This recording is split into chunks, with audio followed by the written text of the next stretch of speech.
Well, hey there team, and welcome back to the channel, and welcome to Frostpunk. This is the game that we're going to have a bit of an overview of today.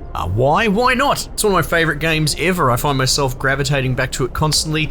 I wanted to play some more, I had it on my mind because we were playing a bit of Ixion. They are close cousins, at least from a genre perspective, in a sort of niche that is clearly people are hungry for, which is less of a sandbox survival colony game and more of a narrative-driven one with a lot of character and theme. This is very sort of grim, I suppose, in this alternate future of a post-apocalyptica in a snowstorm sort of Euro setting. All these poor buggers digging out the snow. and you essentially, you're in this sort of ice age, and you gather around this engine, which is a giant heat machine. You can click on it and you've got different steam levels that you can research, and the radius as well. And people build their little huts around there, or rather you tell them to build, and then we've got all parts of industry, be it research buildings or sawmills over here going hammer and tongs. So it is your sort of standard fare as far as a colony manager, but it is the king, right, of this space. So where we're at the moment is I've built out my, well, you start with the engine. We just need to keep a steady coal supply. I've got a lot of coal. We've just had some refugees turn up into the camp, which is great. Essentially, without going into too much of the story spoilers, because that's part of the fun, you're part of a later wave going out across the frozen wastes. I think it's sort of towards Greenland. I'm not sure. I can't quite remember off the top of my head. And then you've come across this, but your expedition has been scattered. So one of the research things that I've researched is this balloon. Well, you can't quite see it when I wind out, but you can see this is its tether, and it's an observation balloon. And by doing that, I'm able to employ scouts on sleds and send them forth into the wilderness looking for things that maybe we've spotted from the balloon, and then using the balloon as a way to find your way back home. This little pip tells us this sort of story-driven stuff. So we're trying to find our lost expedition and bring the people back. Because of the time frame, it's not one of those, hey, 2 villagers breed and make a baby villager. It doesn't work like that. Manpower is moderately limited in this, and you're sort of going out and trying to find warm bodies and bring them into your colony. You can see here, what is this? A bulky cylindrical construction stands on a small hill. The Union Jack flows over it, but there's no signs of movement. Yeah, so you've come out of London in this. So we're going to dispatch our scouts. Now, what else can I show you? Book of Laws. So this isn't your research tree per se, but this is how you dictate how your society will run. And you can see I already went and signed child labour edicts already, which it's actually interesting if you could, like, if you're not familiar, it's a bit of a meme with this game, right? But essentially that's a whole entire population part that would not be touched if I put them in shelters, which was the alternate choice, and it could go down this grayed out tree. Then you would never see them as a working population that can be allocated to buildings. And yet, I've signed them up and I've put them on all jobs as well. So we put the kids in the mines. My population didn't love that. You can probably see if we go, my discontent is moderately high, and hope's not exactly super high through the roof. So just to finish up on that before we deal with that event, you can see the tree's got all sorts of stuff. And you've got split choices, right? Some of them might not seem super obvious. You can do a cemetery for some actual burial services, and that has all of its relative buffs and debuffs, I guess. But people will take time off work to essentially bury their fallen, or you can chuck them all in a big old pile. Not necessarily a bad thing, but if you have this near a heat source, it'll cause disease because it'll thaw all the corpses out, so you have to put it somewhere cold. But then later on you can potentially dig up body parts for organ transplants. So it's very grim, but incredibly engaging. I mean, look, we can make soup by thinning out the food and upset people, or we can put sawdust in the food and maybe they get sick, but our food goes a lot further. So things that we have to think about there. Now you have these events pop up occasionally. Child labour, double rations for the kids. In the wake of recent child workers' accident, parents argue that we could give working children double rations to make them stronger and help prevent injuries. No.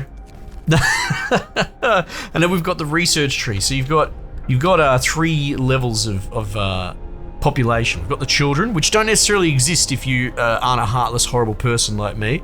But normally you have workers, which are just general hands, and you've got engineers, which can do sort of more cerebral tasks, whether it is manning a medical post here to keep people who are sick, get them back on their feet and back out there.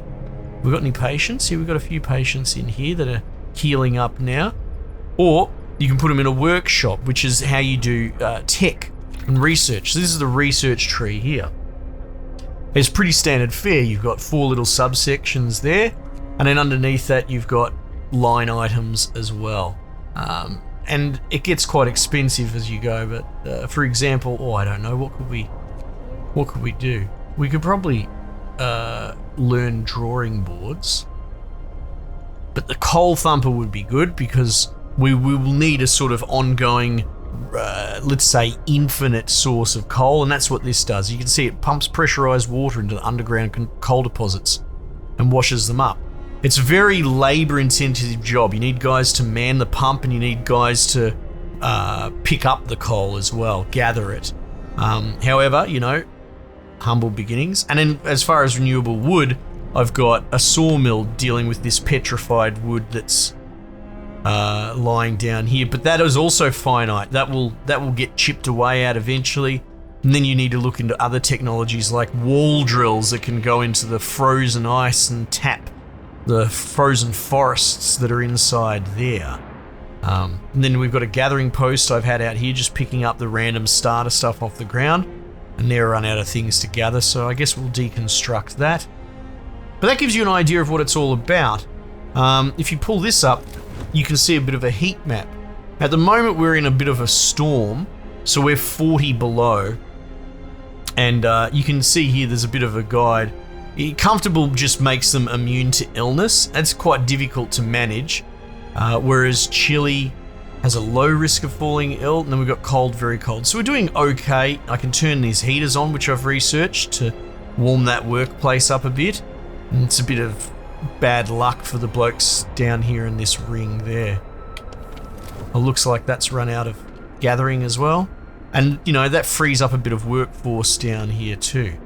So what do we do next? Well, because of the refugees coming, we have 35 homeless. Someone's hungry, but we've definitely got a lot of food. That's another thing as well. You need to get raw food.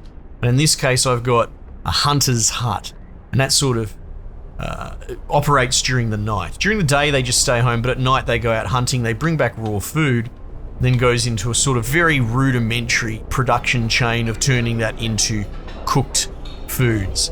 And if I were to, for example, get soup and allow that as an edict, if we go back in there, we can actually make soup at a better exchange rate. However, it will make people unhappy that eat it. I don't know, I don't mind soup, but after a grueling day of, I'm putting a lot of these blokes on like 16-hour shifts. I can understand why you wouldn't be very happy about having watered down soup for food. But it's got to be done. It's the end of the world. Sometimes you got to work hard. All right, we're going to put some more houses in. Actually, that's a really good point as well. See this sort of yellow hash overlay? It's this inner ring is that's probably easier to see, is the steam level for this and range setting. So if I researched a higher range setting, I could go out like another sort of ring. And I could potentially turn the heat up as well. As we spoke about, we're in this storm. They're getting some heat from it, and it's going to abate soon. You can see here the temperature's going to rise tomorrow morning in the game. But these poor buggers are having a hard time of it. So that's the thing. You can potentially go down the research tree, specifically in the heating department. Generator range upgrade, improved heaters, improved efficiency. So this is your heat tree. So I think for the moment we're pretty good. Got some houses building. Everyone's got their own sort of rationale for how they build, their own idiosyncrasies, dare I say. But what I'm trying at the moment is because you can build these steam hubs, and they're essentially a range extender. They sort of pipe heat, and they're mini generators, right? And they use a heat income per day. So I'm sort of making these little suburbs. So a lot of people want to build out in the rings, which I think can be a bit of a trap if you can't heat it from the central engine, right? So you don't have the range to do another concentric circle out. That makes it kind of dangerous to spread all these poor people out freezing. Whereas you do something like this, you can see we've got heat here, and that's from the what is it called? The steam hub. So just an idea, just sort of showing off some thoughts, that sort of thing. What a game though. And that's the end of the workday. We've researched the coal thumper because I've got a lot of engineers on it at the moment. You have a look here, I've researched almost all the level 1 research. Let's get the steelworks. And that's the extracts iron ore from deep deposits. So there will be very specific deposits on the map. Then you can build a handful of them, so you can't really abuse it too much. Now that coal thumper that we researched we could build would be a bit of a thought. Let me see. Where should I put coal thumper? I might... Isn't that a thought? Let's put it there. Let's put it there. Oh, I don't like that. Let's clean this road up. That's upsetting me immensely.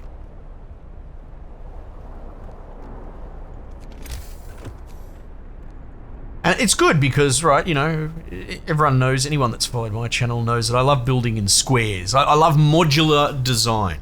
And this tickles the same thing, even though it's in circles and pie slices and all that, there is still a sort of modular calling. You know, there is an efficiency puzzle to be solved, but it's not what you're probably used to. All right, so what we're going to do is we're going to fire up the coal thumper. Let's put 10 workers on that, and I'll make them start at 6. I'll give them a heater though. I'm not awful. You can see as well, our coal is running red. That's kind of a good thing. Gives you an idea that we're sort of running out of storage space. So what we'll do is we'll get a resource depot, and we'll just stick it over here in this cold suburb that I'm building at the moment. I'm putting buildings over there that don't want heat. Now raw food should top up when the hunters come back in the morning. Looks like a lot of people are getting sick, and honestly, that's because of this. It's because I don't have a higher steam level. And you just got to be careful. You can see 5 people here are being treated in the hospital. My hospital only holds, because it's only a little post, only holds 5 people at a time. Whereas I've got another 10 waiting to go. And you can see 0 gravely, it says. So if you don't treat them, if you put it off, they will go gravely sick, and potentially they'll get frostbite, that sort of thing. And then they become an actual... a strain on the economy because they're incapacitated permanently. And then there's a whole tree of like, do you just put them in palliative care? Do you just try and look after the infirm as best you can? Or do you do risky procedures such as like amputation and potentially give them the prosthetics and get them back into the workforce?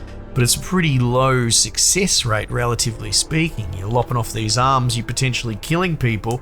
And it's every death in your colony hurts your discontent, and these 2 things are your loss conditions. If hope drops to 0 or discontent rises all the way up, you'll be essentially given, like, you know, you've got a day to fix it, or we're kicking you out, and you get banished from the colony. And it happens, you know, it happens.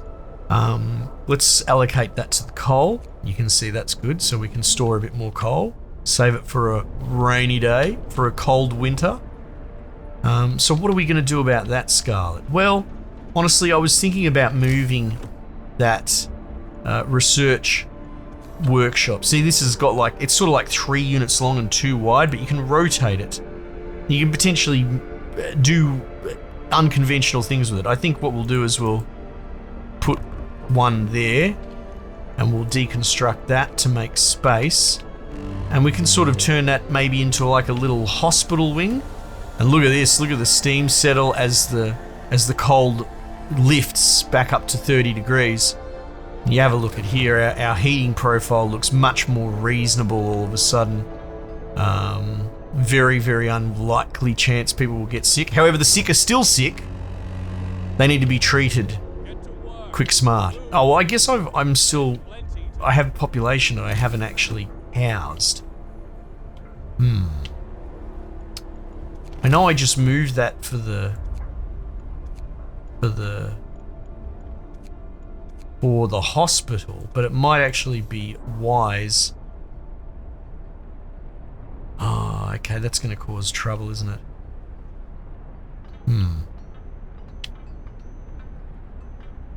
Well, that won't hit the heat source. That's a little bit of a shame. I'll tell you what, I will... And that's the thing, you'll find your way, you know? I'll actually put 2 hospitals there for the moment.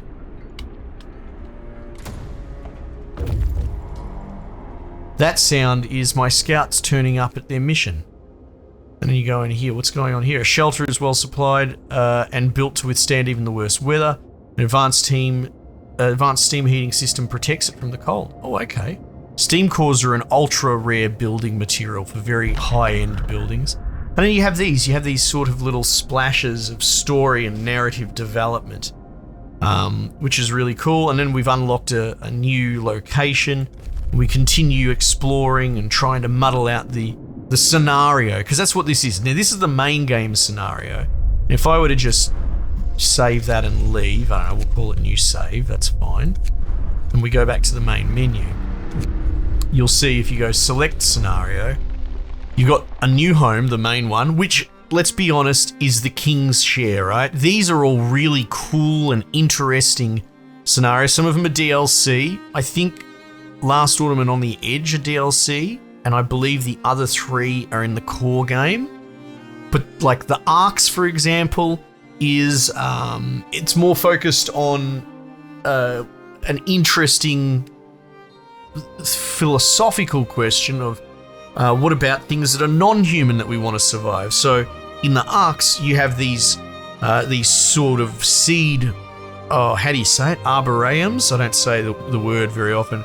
But essentially a sort of little depository to keep the seeds of plants, almost like an arc-type scenario. So you want to keep them heated and protect them. And the idea is that it's manned by these scientists, and the goal is greater than themselves, that these seeds live even if they die. And so there's automatons, which are giant mechanical walker things, like out of Half-Life 2, that you're sort of trying to scale up to replace the workforce and protect the seeds. And it's all interesting stuff like that. So it's a much smaller scenario. It's probably like a quarter of the length of the main story. But the refugees deals with, well, exactly that. Almost a never-ending influx of people coming in and trying to figure out, at what point do you say no more? Or do you keep trying to take them on and overburdening your society and potentially collapsing out of your humanity? Fall of Winterhome is interesting. It's almost a sub-story of the main story on another city, and then exploring it in an almost prequel territory, what happened and what went wrong. The Last Autumn is really cool. That's a deep prequel before the actual Frost comes in, set in, well, the Last Autumn. And it's more that you're an actual engineering project lead trying to build the generator project before it gets shipped out. So it's kind of back to front. It's not really about battling the cold. It's more about overtaxing a workforce that aren't like they're on the cusp of the apocalypse, but they're all still skeptical. And so you've got to flog them, and you've got to. It's almost modern in that. Imagine being worked to death in current day, and especially in a first world sort of thing. It's kind of a bit unacceptable, isn't it? And so The Last Autumn deals with that, essentially the cusp of conventional modern first world human sensibilities up against essentially having to work people to death potentially in these mines and in these workspaces for the sake of saving humanity, and even though not everyone's on board. And then on the edges, more like you're running like a satellite base that's supposed to feed the main colony. The main colony of which starts to play politics and leverage, of which you have limited in certain ways, and it starts to sort of turn hostile. It's actually really interesting as well. It's like, well, what happens if you start neglecting your worker satellites that are getting shipments back to main base? Well, I guess you figure that out by playing that. Anyway, so that's cool. It's cool breaking them all down and taking the time to talk about them all to give you an idea of how different they are. You've also got this endless mode that got added, which I've barely played. And you've got 3 different modes. Endurance is more traditional, and the builders leverages the more last autumn mechanics that were added later in the game's life cycle. Building an engine from scratch. I think maybe, I can't quite remember, I think maybe the generator has been exploded and you're trying to fix it. And then Serenity's a little bit more of a peaceful sandbox. But these still have their own respective depth, right? So if you jump in, you've got all these different maps as well. Hanging rocks, snowdrifts, look at this. Crags, flats, wow, crater, that's a bit more traditional. But then like rifts, this one's really cool because you have to build all these bridges as you go to, because you've got very limited real estate to start with. Let's jump in, we'll have a bit of a quick look. Anyway, I know it's not necessarily in season, but I would also argue any time is a good time to play Frostpunk. And my hope is that doing these more thorough overviews where I deep dive, I'm not necessarily wanting to spoil it, but I want to be thorough, right? It's the closest thing to a review that you're going to get from Scarlet. I try and talk from a pseudo position of expertise in that, I know the game well and I want to share the important parts from one gamer to another. So I don't know. Let me know if you do find this helpful. But then you've got, see here, yes, so Bear Town, perfect. Love it. So you've got this exploded generator. Now, I've barely played this mode, right? Because I'll go back and play the main scenario. That's why I'm making this video. I was playing the main scenario. I enjoy it. We've got a bridge. Thanks to this construction, we'll be able to reach distant resources. Okay, cool. It'll still be the same loop insofar as Book of Laws, also, there'll be research trees and tech that you work towards. We've got bridges as well. Look at this. They're all cut off and they need rebuilding. We've got all these wrecks that we probably, we could allocate workforce and say, you got to tear that down, get that out of the way. What are we going to do about this? Generator ruin? Okay, get people to work on that. Goodness me. Time to get to work. Goodness me indeed. Maybe we just get people on the tools. Now, here's the thing. You saw earlier I had these gathering posts. Oh, are there gathering posts here? Oh no, they're ruins. Ah, okay. Steel wreckage. So you can just have them handle it, as I'm doing, just allocating workforce to digging out this wreckage. But the problem is, it's just very cruel conditions. So ideally, you'll want to build a if you can help it. Well, I'm not the expert. Everyone has their own plan, but you can build a gathering post like this. And if I was to say, I don't know, can I squeeze one in there? So say I do that, and then you got to run a road. Everything needs to be connected to the road. We get this gathering post built up. What you can then do is allocate workers to this, and they'll work in that radius that you saw just before. Let's do that, and they'll go out and gather. However, they receive the sort of heat profile of this, which is in livable conditions, as opposed to being out there in the miserable cold, working by hand. So it's not the endless mode. It took me a long time before I ever really even looked at it, because I'm not a huge sandbox kind of person. I enjoy a driven narrative. That's why I like Frostpunk and Ixion. I think that's why both of them are so popular, is because the sandbox has limited appeal to a wider mainstream, I think. There are those guys that really want to sweat every last, second out of the game and absolutely max things out to the nth degree, and that's great. That's good that the sandbox is there for them. But I think a lot of people probably poo-poo the sandbox especially when they probably bought this game because they enjoy the narrative component. So for my part, I'm just saying it's probably worth checking out Endless Mode anyway, because it sort of has it has all the normal story beats. It just doesn't have the core main narrative that you perhaps used to. Oh, there you go. Let's get child labour going. Not now. So the people will suggest things to you. They'll make these, they're not ultimatums, but they'll give you an option. And if I say, yep, I'll give shelter to everyone, I then have a deadline to shelter 125 people in 2 days. And you can see it will be down here. Now, if I don't do that, I will take a huge hit. So it's a risk-reward sort of scenario. Anyway, that's Frostpunk. Still a fantastic game. It's worth every cent. It's worth full price. I mean, chuck it on your wish list anyway. It does go on sale very often. The guys who made it, 11-Bit Studio, are absolute champions. And they're very, very good at jumping from one genre to the other. As far as I understand, they're just one core studio. I don't believe they've gone full publishing house.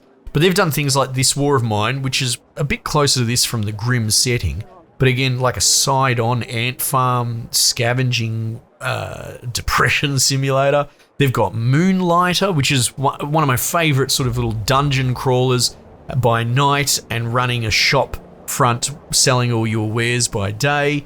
Children of Mortar, which has a really wholesome story that's all about family, all behind a really cool run-based adventure game. I'm sure there's, I think South of the Circle I had a bit of a look at, which is a little bit more walking sim. And then you've got Frostpunk 2, which is coming, which will be interesting because they don't do sequels. Not really. They generally do DLC like This War of Mine and this on their popular titles. And my hot take, actually, not that no one knows anything about Frostpunk 2, but I don't think Frostpunk 2 is going to be anything like Frostpunk 1. I'm going to immortalize that in video form. If it's anything like, not that I don't want more Frostpunk, but going off of 11-bit and the fact that they don't retread the same ground and they do different genres every time, I can't help but wonder if Frostpunk 2 is going to be a totally different genre. They've made it clear that it's being more after this and it's more society has built up. So I wonder if it might be more of a political intrigue sim than an actual colony builder. But this is all just speculation, what would I know? Anyway, at this point I'm just waffling a few things on at the end, but definitely pick it up, check it out, give it a go, wishlist it, and check out 11-Bit Studios as well while you're at it. Okay, look, that's probably enough. Let me know what you reckon, if you're enjoying these more sort of robust overviews. Are they helpful? I'd be curious. Give me some feedback. Give me a sub. Give me a thumbs up. Give me a comment. Mostly I like the comments. I like hearing what people have to say from, one gamer to another. All right, that's enough of that. Team, we might just leave it there for the time being, and I'll catch you guys on the next one.